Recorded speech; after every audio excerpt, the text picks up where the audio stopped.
يا أيها الذين آمنوا إذا نودي للصلاة من يوم الجمعة فاسعوا إلى ذكر الله وذروا البيع ذلكم خير لكم إن كنتم تعلمون. الحمد لله رب العالمين، والصلاة والسلام على سيدنا وحبيبنا محمد وعلى آله وأصحابه أجمعين. ئیمانداران و خواناسانی زۆر بەڕێز، خەم و خەفەت بۆ هەر یەکێک لە ئێمەی مرۆڤ کاڵایەکی پڕ بە باڵامانە. لەگەڵ هاتنە سەر زەوی هەر مرۆڤێکدا دڵنیا بە تا دەچینە گۆڕەوە خەم و خەفەتی ژیان هەیە. ئەگەر خەمبار بووی وا تێمەگە کە تەنها تۆ خەمت هەیە. ئەو ڕاستیە بە جددی وەربگرە کە هەموو مرۆڤەکانی ئەم سەرزەویە بە ئەندازەی خۆیان لە زۆر و لە کەم لە ژیانی ڕۆژانەیاندا خەم و گرفتیان هەیە. بۆ ئەوەی خەم نەتخوا، بۆ ئەوەی خەم و پەژارە تووشی ئەنواع و جۆرەها نەخۆشیت نەکا، ئەم سێ دەرمانی دژە خەمۆکیە بەکاربێنە. وتاری ئەمڕۆمان بەویست و پشتیوانی خوای پەروەردگار باسی سێ دەرمان لە قورئانی پیرۆزدا وەردەگرین کە دژە خەمۆکین. واتە خەمەکەت بۆ دێ، بەڵام ئەمانە وەکو چارەسەرێک وان، وەکو بەرگریەک وان ناهێڵن خەمەکانی ژیان بتخوا و لە ناوت بەرێ. دەرمانی یەکەم تێگەیشتن لەو ڕاستیەی کە ژانەکانی ژیان بۆ چێژبینینن. بەڕێز لەو پرسیارە بە مێشکتدا بێ خوای ئەرحەم الراحیمین کە خۆشەویستترین مەخلوقی ئەم مرۆڤانەی سەر زەوین، هەموو ئاسمانەکان و زەوی، ئەوەی دیار و نادیارە هەمووی لەبەر خۆشەویستی مرۆڤ خوای پەروەردگار دروستی کردووە.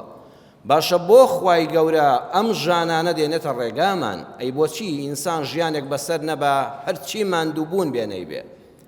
نەخێر، ژانەکانی ژیان ئەگەر ئینسان خۆی خەتابار نەبێ، ئەگەر ئینسانێکی تاوانبار نەبێ و پێشێلی مافی کەسانی تری نەکردبێ، لەو ژانانەش چێژ دەبینی.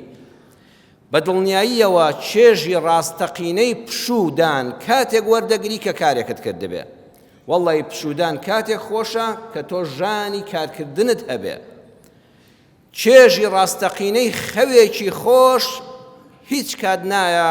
تا ئازاری شەکەتین نەچێشتبێ. جاری وایە کە ماندووی چەند ئەو خەوت خۆشە. ئەی ئەو ڕۆژانی کە هەر دانیشتوی بێکار بووی شەو نازانی چۆن خەوت لێ بکەوێ و تەپاوتل دەکەی چەند ناڕەحەتی. بۆیە لەناو ئەو شەکەتیانەی ڕۆژدا، لەناو ئەو ژانانەدا چێژی خەوێکی خۆش دەبینی. هیچ کات ئەگەر تینوێتیەکی زۆر نەبێ، ئەو ژانی تینوێتیە کە جرگت دێشێ بۆی نازانی چێژی خواردنەوەی پەرداخێک ئاوی سار چەندە. ئەگە برسی نەبی بە هەرگیز نازانی بۆنی تام و بۆنی کولێرەیەکی گەرم چەندە. چەند جارکە ئینسان برسی نییە ئەو سفرە ڕازاوە لە بەردەمیایەتی هیچ چێژێک نابینێ. جاری واش هەیە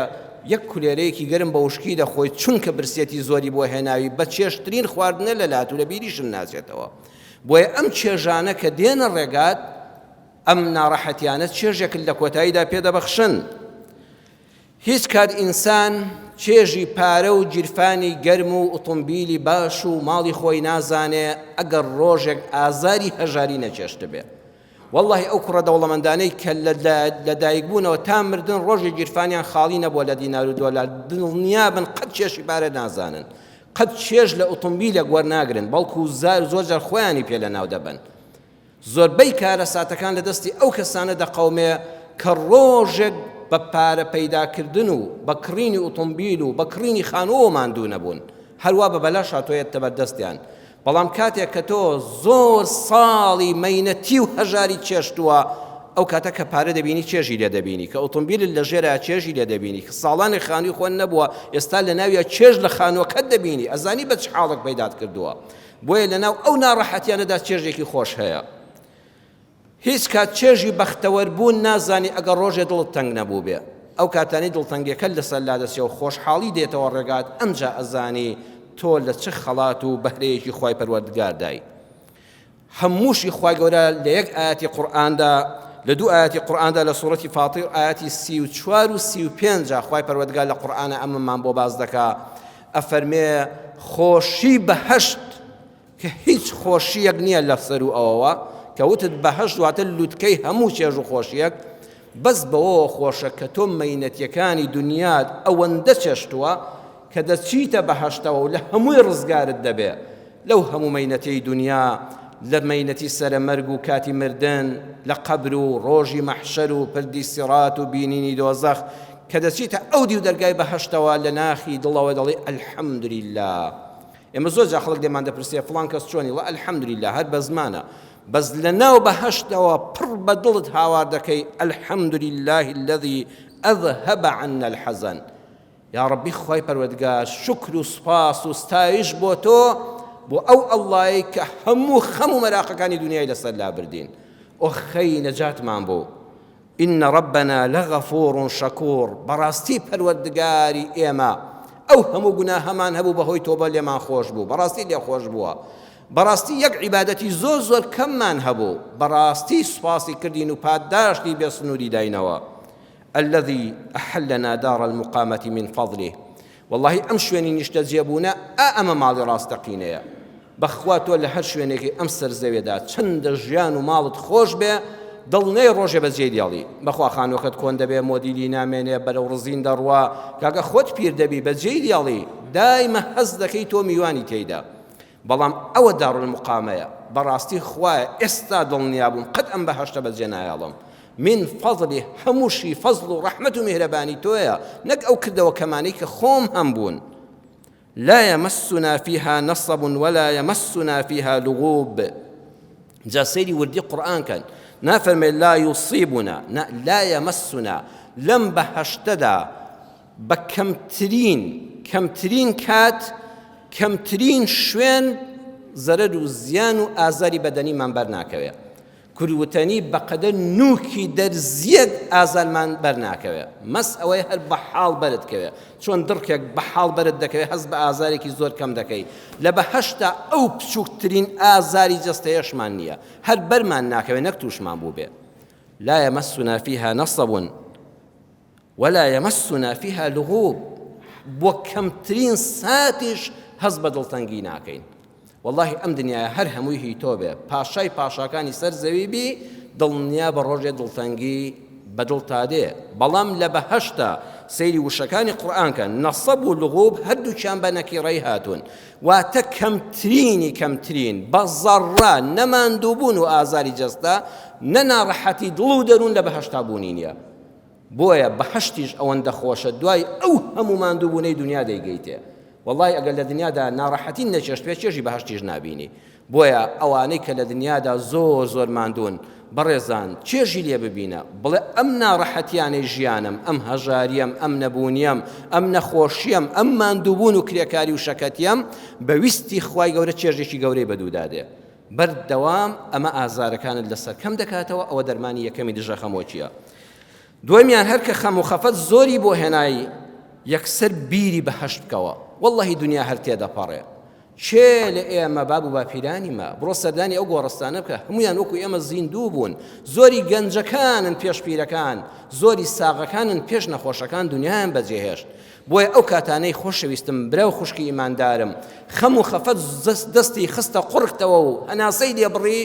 بیری ئەوە بکەوە بڵێ ئەم دنیای هەر تەواو دەبێ بەڵام من بەهەشتم هەیە. لەو بەهەشتەدا کە ئینسان هەموو خەمەکانی دنیای بۆ چییە؟ هەموو ئەو خەم و خەفەتەی تووشمان دەبێ کەسێک نەگەیشتەوە بە دڵخوازی خۆی کەسێک هەژاری بەڕاستی وردی کرد هەموو تەمەنی بە هەژاری و بە نەداری بەردەسەر کەسێک هەموو ئاواتی ئەو بوو یەک ڕۆژ لە خانووی خۆما کرێچی نەبوو ماوە لە ماڵەکەی خۆمدا بوومایە نەبوو. کەسانیش کە بەوە وێرانن لە لاشە و جسمی خۆیان ناڕازین کەم و کوڕیەکی جەستەیان هەیە دایمە پێوەی دەتلێنەوە خەفەتی پێدەخۆن. کەسانێکی تر بەدەست نەخۆشیەوە دەناڵێنن ئەڵە خۆزگە ڕۆژێ لەشی ساغم بەخۆمەوە ببینایە. کەسێک هیچ کێشەیەکی نەبێ خۆکاکە ترسی پیریت هەیە. واللهی ڕۆژ بە ڕۆژ مرۆڤ چەندە ڕۆژ بە ڕۆژ بانقی حسابەکەت زیاد بێ باخەکانت زیاد بێ موڵکەکانت زیاد بێت لە زەرەری تۆیە چونکە ساڵ بۆ ساڵ ڕۆژ بە ڕۆژ تۆ بەرەو پیری دەڕۆی چاوەکانت کەس دەبن خەفەتی لێ دەخۆی ئەژنۆکانت هێزی جارانیان نامێنێ ئەو گوڕ و هێزەی جارانت نامێنێ هەز دەکەی مۆڕەشەکانت دووردەوە دەسپی بوون هەمووی خەفەتەیان نا ساڵ بۆ ساڵ کۆمەڵش کەستت بەسەرادێ و خەمت بەسەرادێ لەم کاتانەدا بەڕاستی خەریکە دنیات بەرچاو دەکەوێت چی دەرمانی ئەو دژە خەمۆکیەیە بەهەشت خوای گیان من بەهەشتم لە تۆ دەوێ من خۆم ئامادە کردووە نەچمە جەهەنەم خۆم ئامادە کردووە کە دنیا هەر ئەم چەند ڕۆژانیە وەکو عەلمانی و بێدینەکان دەڵێن یا ئەڵڵا منی ئیماندار بەوە دڵم بەم ئیمان و جومعە و جەماعەتە خۆشە کە بەهەشتم هەیە بەهەشتیش بەڕێزان لە چەندین ئاەتی قورئانە من تەنها یەک ئاەتان بۆ دەخوێنمەوە سوورەتی فوسیلەت ئاەتی 31 ولكم فيها ما تشتهي أنفسكم ولكم فيها ما تدعون ئەوەی نەفسی بەشەر ئارزووی بۆی بچێ لە بەهەشتا خوا ئامادەی کردووە ئەوەی کە دەچیتە ناو بەهەشتەوە حەز شتێک ڕۆژێک لەم دنیادا بەڕێزان یەک جاریش بە زەڕە بە خەیاڵ تا هاتبێ لە خۆشی دنیا لە بەهەشتا خوای گەورە پێش چوونە ناوی ئامادەی کردووە ولكم فيها ما تدعون تەنانەت شتێک حل لەوێدا لە بەهەشتا بە مێشکتا دێ لەبەر چاور نییە لە شوێنەکەتا بە مێشکتا دێڵێ وەڵای حەزم لە فڵان شوێنە یەکسەر لەبەردەم تا حازرە پێچەوانەی ژیانی دنیا ڕێک پێچەوانەکەیەتی لە دنیادا زۆر کە زەڵێ وەڵڵی تا ئەو شەهادەیەم وەرگرت ئاوی چاوم داهات والله تا گەیشتم بەم سەروەت و سامانە 100 جار مەرگی خۆمم بینی تا ئەو پلە و پۆست و نەزمانەی سەرشانم وەرگرتووە 100 جار لە لێواری مەرگ گەڕاومەوە لە بەهەشتا وانە لە بەهەشتا هیچ ماندووبوونێک نییە بەس ئارەزووی بکە نەک بە زمانیش داواکەی بەس ئارەزووی دڵت بکەی لە بەردەم تا حازرە جات خوا ئینسانێک هەموو حەز و خولیاکانت بخە سەر بەهەشت ئەو کاتانەی کە شتێکی کەم و کوڕیت هەیە لەم سەر زەوێدا لە جەستەت لە ماڵت لە تەندروستی لە پێگەت لەو شتانەی کە نیتن و خەڵکەیەتی خوا من بەهەشتم هەیە خۆشت فەرمووتە وەلەکم فیها ما تەشتەهی ئەنفوسکم هەرچی نەفس ئارزووی بکە هەرچی تۆ تەڵەبی بکە و داوای بکە یەکسەر لە بەردەمتایە لایەتەکانی ترا دەفەرمێ وأنتم فيها خالدون هەرگیز بەجێشی ناهێڵی خۆشی بەهەشت ئەوەیە نەقەت پیر دەبی نەقەت نەخۆش دەبی نەقەت پیر تەمەنت دەچێتە پێشەوە نەقەت جەستەت لاواز دەبێ بەردەوام بەو گەنجی و هێز و گوڕی خۆتەوە دەمێنیەوە هەرگیز باسیشمان کرد بۆ چرکەکەم تریش بۆ لەحزەیەک خەم بە دڵتانایە ئازار بەرجەستە ناکەوێ بۆیە هەر وەختێ خەمەکان دەستیان خستە قوڕکتەوە و سینەیان گرتی یەکسەر ئاەتەکانی بەهەشت بخوێنەوە ئۆخەی دنیا هەر تێدەپەڕێ جا من بەهەشتم هەبێ و ئەو خۆشیێم بۆ ئامادەکرابێ با بۆ ئازارەکانی چەند ڕۆژی دنیا خۆم ڕاگرم دەرمانی سێیەم دامەنیشە دەستەوە ئەژنۆ با خەون و خولیا و ئامانجی گەورەت هەبێ لتفسير رحلة تدبر في رحاب القرآن دكتور مشعل عبد العزيز الفلاحي لمجلد بيانجا للا سياسة حفتا وششة وتيكي زور جواني هذا فرمي من جعل شيئا نصب عينيه بلغه ولو بعد حين هرشتك آمان جيكي هبه هر كسيك آمان جيكي هبه لبردمي خواه داينا بي وبوي برواني دڵنیا بێ خوا پشتیوانی دەبێ و ئەگەر چەند ساڵێکی زۆریشی پێ بچێ هەت پێی دەگا دایمە خولیایەک لە مێشکدادانێ توخوا ئینسان ئەوەندە خولیاکان و ئامانجەکانی بچووک بن هەل لە دەوری گەدە و داوێنی بسوڕێنەوە وەڵڵا ئەوە دوول لە ڕووی جەنابتان پەرژین بێ ئەوە ژیانی ئاژەڵیە بە ئامانجی گەورەمان هەبێت لە ژیاندا ئامانجێک بۆ خۆت دیاری بکە ئەو ئامانجە گەورە بخەبەر چاوت هەوڵ و تێکۆشانی بۆ بدە وال لێدێ خەمەکان لەبیر دەکەی ئەو خەمانە زاڵ نابن بەسەرتا تۆ دایان خۆی ئەوان تۆ ناخۆن باسی ژیانی یوسف پێغەمبەرمان کرد لە ئاڵلقەکانی ڕابردوودا لەگەڵ خزمەت جەنابتاندا وتمان هیچ کەسێک نییە بە ئەندازەی یوسف پێغەمبەر عليه السلام لە ژیانە ناڕەحەتی چەشت بێ ئەی چۆن یوسف پێغەمبەر سەلامی خوای لەسەر بێ نابینی لە قورئانە ناڕەزایی و سکاڵایەکیشی بەدەما هات بێ خۆی ڕاگرت چونکە 5 ئامانجی گەورەی لە ژیانە هەبوو ئامان بە هەر 5یان گەیشت خوای گەورە هەر 5 بۆ ئاسان کرد دوای چەند ساڵ بە هەر 5یان گەیشت ئەو یوسف پێغەمبەرە سەلامی خوای لەسەر بێ کە دڵت تەنگ بوو سوورەتی یوسف بە تێگەیشتنەوە بخوێنەوە وەڵڵی هیچ ناڕەحەتیەک نەماوە بەسەر ئەو پێغەمبەری خوایدا نەهات بێ هیچ شتێک نەما لە ژیانە بەسەریانەیە بەڵام نەک خۆی نەکوشت بەڵکو سکاڵا و ناڕزایەکشی دەرنەبڕی بەم خاڵانە یەکەمیان ئاواتی ئەوە بوو لەبەر چاوی بوو ڕۆژە بە خزمەت دایک و باوکی بگاتەوە ڕۆژە دڵیان خۆشکە بۆیە دەرمانی گەورەی هەر یەکێک لە ئێمە ئەگەر خەم و پەژارەی دنیا یەخەی گرتی ئەو ڕۆژانەی دڵت تەنگ بوو ئەزیزم بڕۆ دەستی دایک و باوکت ماچکە بڕۆ دەستیان ماچکە وەڵڵاهی سەبووری بە دڵتا دێ هەر وەختێ لە ماڵەوە دڵت تەنگ بوو بڕۆ بۆ لای دایک و باوک و دەستیان ماچکە. کاکە گیان داوای دوعای خێریان لێ بکە، بڵێ دایە گیان باوە گیان دوعای خێرم بۆ بکە، تۆزە هەست دەکەم ناڕاحەتم، وەڵڵاهی ئەو دوعانی دایک و باوک بۆ ئەولاد ڕەت نابنەوە. سەردانیان بکە ئەگەر ماڵیان جیا بوو، دیاریان بۆ بکڕات چەندە باوکت دەوڵەمەند بێ، چەندە دایکت دەوڵەمەند بێ، وەڵڵاهی سەرپۆشێک بۆ دایکت دەکڕی لە لای لە هەموو شتی دنیا بەقیمەتترە، چونکە تۆ دارێکی ئەها کە تۆ جەنابەت چەند دەوڵەمەند بی لە باخچەی ماڵەکە تا دارێک دەنێژی، یەک دەنێک میوەی لێ دەکەیتەوە، مێوێک زۆر بەمان لە حەوشەکەمان هەوانە، یەک بۆڵترەی لێ دەکەیتەوە بە هەموو میوەی بازاڕی ناگۆڕیتەوە، چونکە خۆت ناشتوتە. هەر یەکێک لە ئێمەش نەمامی دەستی دایک و باوکمانین. چەندە مەڵە باوکم پێویستی نییە، مەڵێ شکر باوکم زۆری هەیە و دەهێندەی منی هەیە، چەندی هەی بێ کاتێ یەک قات جل بۆ باوکت دەکڕی چەند دڵی پێخۆش دەبێ، یەک سەرپۆش بۆ دایکت دەکڕی سعاتێکی بۆ دەکڕی چەند دڵی پێخۆش دەبێ. هەر وەختێک خۆشەویستم خەموو پەژارت هەبوو بڕۆ دیارێک بۆ دایک و باوکت بکڕە، وەڵڵاهی خۆی گەورە خەمەکەت لەسەر لا دەبا.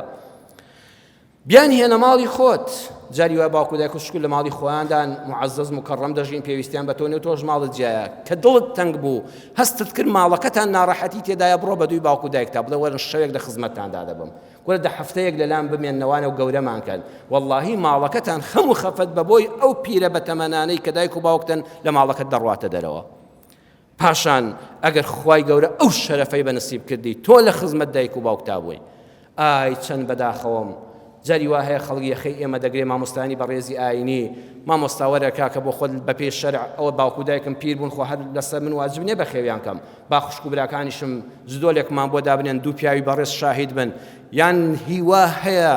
هەیداوە شەی کوڕە هەیدار زەی دل لە ڕووی جەنابتان، وەڵا باوکم بەو شەرتە بەخێو دەکەم ئەبێ خانووەکە تاپۆ بێ لەسەر من و خوشک و براکان لە ژیانە بۆ ئیمزاکەن، وەڵا دایکم بەو شەرتە بەخێو دەکەم ئەو ڕیزە دوکانەی هەمانە من بۆ من تاپۆ بێ ئەمجا من بەخێویان دەکەم. واللهی مردنە، واللهی مردنە ئینسان دایک و باوشی بە ماڵی دنیاوە بوێ، واللهی لە دنیادا بمری و سرت بچێتە خاکەوە باشترە. باوک و دایک شەرەفە، خۆزگەم بەو کەسەی کە ئەو شەرەفەی بەنسیب دەبێت دایک و باوشی لەلای ئەو بەخێو دەبن. کاتێک کە تۆ ماڵەکەت بۆتە خانەی بەهەشت بەهۆی بوونی دایک و باوکتەوە، ئەو فەخرت هەیە مەگەر خوشک و براکانی ترت کە ئەو فەخریان بەرنەکەوتەوە بێن بڵێن خوا باشەوەیەکیش لای ئێمە بێ، بڵێ کاکە یەک شەو زیاتر نایڵم بەخوا نابێ ئەم ماڵم چۆڵ بێ، ئەم بەرەکەتان لێنە ناو بڕوە بەشی ئێوەشە، دەکاکە ئێوە وەرن لێرە لە خزمەتیان دابن، وەرن با هەموو لەسەر سفرەکە لەگەڵ دایک و باوکمانە لە خزمەتیان دابین، چونکە لەوە دەچێت ئەو ڕۆژەی ڕوود وەرچەرخان تەلەفۆنت بۆ خوشک و براکەت کرد وەرە دایک و باوکم بەرە، لەوە ئەچێ ئەو شەوە لە ماڵی ئەوان بمرێ، ئەو کاتە یەک حەسرەت دەچێتە دڵتەوە بە هەرگیز لەبیرن ناچێتەوە. بەسەرهاتێکی واقعیتان بۆ دەجێڕمەوە. زانای پایەبەرزی ئیسلام دکتۆر محەممەد ڕاتب نابلوسی لە تەفسیرەکەیدا لە بەرگی 4دا لە لاپەڕەی 534دا لە تەفسیری سوورەتی یوسفا دەفەرمێ کابرایەکم دەناسی 9 دانە ساڵ خزمەتی دایکی کرد، خوشک و براکانی بێوەفا بوون، خوشک و برا بێوەفاکانی لە دایکیان نەدەپرسیەوە، 9 ساڵی ڕێک ئەم دایکە بە تەمەن و نەخۆشی خزمەت کرد، ئاخری تەحەمولی نەما. ڕۆژێکی هەموو خوشک و براکانی کۆ کردەوە، چەند پیاوی بەڕێزی وەکو جەنابیشتانی بان کرد، لەبەر چاوی ئەواندا هەڕەشەی لێکردن، وتی وەڵڵی بەس خۆم دەزانم چی دەکەم، یان خۆم دەکوژم یان ئێوە، نە سەفەرم سەفەرە، نەگەشت و سەیران و سەفرەم هەیە بڕۆمە دەرەوە، نە سەفەری دەرەوەی وڵاتم بۆ دەکرێت بەهۆی دایکمەوە، خۆ ئەم دایکە هەری من نییە، ئێوە بەشتان پێوەی نییە، لەمەوە دوا دەبێ بکرێ بەسەرە، هەفتەیەک لای تۆ دەبێ، هەفتەیەک لاوە دەبێ، هەفتەیەکیش با لای من بێ، لێی کردن بەسەرە و ئەوانیش لەژێر هەڕەشە و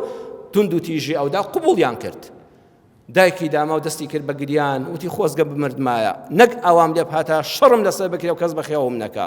ڕۆڵە گیان تۆ 9 ساڵە بەمنەوە ماندوو، یەک تۆ سەبرەتە بێ، وتی دایە تەواو بووم تەحەمولم نەما، خۆ هەرهی من نی، با ئەوانش بەخێوت کەن. دایکیان خستە سارە و بە چاوی پڕ لە فرمێسکەوە خواحافیزی لە مناڵەکانی کرد، ئەڵێ بردیانە ماڵی براکەی، ئەو شەوە لە ماڵی براکەیان مرد. سبحان الله آخر شەوی ژیانی بوو، ئەمجا کابرا بە هیچ سەبووری نەدەهات، ئەیگوت 9 دانە ساڵی ڕێک سەبرم گرت، آخر شەوی ژیانم خەرمانەکەم سووتاند. ئەو کەسەی کە دایک و باوکت لایە سەبر بگرە ئەزیزم، لەواشەوە آخر ڕۆژی ژیانی بێ بە ئەو فەزلە بەر تۆکەوێ، واللهی بەرەکەتی ماڵەکەتە لابەری خەمەکانتە، لەوەتی ئەو پیر و بەتەمەنانە لە ماڵەکاندا نەماون، ماڵەکان هەمووی پڕ بوون لە خەم و خەفەت، دەرمانی دژە خەمۆشیە بڕۆ بۆ خزمەتیان. خۆ ئەگە دایک و باوکت ئێستا لە ژیاندا نەماوە کە خەفەتت هەبوو، بڕۆ چێری قەبرەکەی ماچکە، بڵێ قوربانت بم باوەی ژیان، قوربانت بم دایجان خەمم هەیە ئێستاش ئومێدی خەم بەگەڵەکەی سەر قەبرەکەی تۆ خەمەکانم دەڕەوێتەوە دەرمانی دژە خەمەوە چی باوکو دایکمانن یوسف ئەو ئاواتەی هەبوو خوای گەورەش بۆی ئاسان کرد کاتی خوتبە زیاتر درێژ ناکەمەوە زۆری مابوو هەڵی دەگرم بۆ وتاری داهاتوو یوسف پێغەمبەر سەلامی خوای لەسەر بێ نزیکی 25 ساڵ بۆ 30 ساڵ بەو خەونەوە دەژیا تحملی ئەو هەموو ئازارەی کرد خوا نامەوێ بمرم خوا ناڕوخێم حتا ڕۆژێ بە خزمەت دایک و باوکم دەگەمەوە دەستیان ماز دەکەم و دڵیان خۆش دەکەم کە کوڕەکەتان بۆتە پیاوێک ئێستا وەزیری وڵاتە یا ڕەبی خوای پەروەردگار لە خەم و پەژارە بمان پارێزی یا ڕەبی خوای پەروەردگار داوا لێ دەکەم ئەو کەسانەی خەم و مەراق لە دڵیاندایە خوا دڵی هەموو لایەکمان خۆشکەی یا ڕەبی خوا لەو دەرمانانەی کە لە قورئانە بۆ چارەسەری نەخۆشیە دەرونیەکان دانراون ئێمەش و موسڵمانان لێی سوودمەند بین خوای پەروەردگار ئەو کاتانی خەممان هەیە بەدەست ماچکردن دڵی دایک و باوکمان بە دڵخۆشکردنیان بە خزمەتی موسڵمانان یا ڕەبی خوای پەروەردگار خەمەکانمان لەسەر لابەری پەروەردگارە ئەم دنیاە هەمووی مەراق و خەم و خەفەتە بۆ هەر یەکێک لە ئێمە یا ڕەبی خوا بیکەی بە کەفارەتی گوناهەکانمان یا ڕەبی خوا حەسانەوەمان لە بەهەشتا بێ خوایە بە بەهەشتمان شادکەی خوا بەکردەوە پیسەکانی خۆمانمان لەگەڵ نەکەی تۆ زۆر لێبوردەی یا ئەڵڵاه لە هەموو گوناهێکمان ببووری یا ڕەبی خوا بە بەهەشتەکەی خۆت شادمان کەی ڕۆژی دوعا قبول بوونە لە ناخی دڵەوە دوعا بکەن بۆ ئەو کەسانی کە نەخۆشن خوایە شیفای هەموو نەخۆشەکان بنێری یا ڕەبی خوایە ئەوانەی نەخۆشن شیفای بەخێریان بۆ بنێری ئەوانەی لەش بە ئازارن خوایە ڕەحمیان پێ بکەی ڕەحم بە حاڵی ئێمە و سەرجەم ئیماندارانی ئومەتی محەممەد بکەی صلی الله عليه وسلم آمين آمين والحمد لله رب العالمين يا أيها الذين آمنوا إذا نودي للصلاة من يوم الجمعة فاسعوا إلى ذكر الله وذروا البيع ذلكم خير لكم إن كنتم تعلمون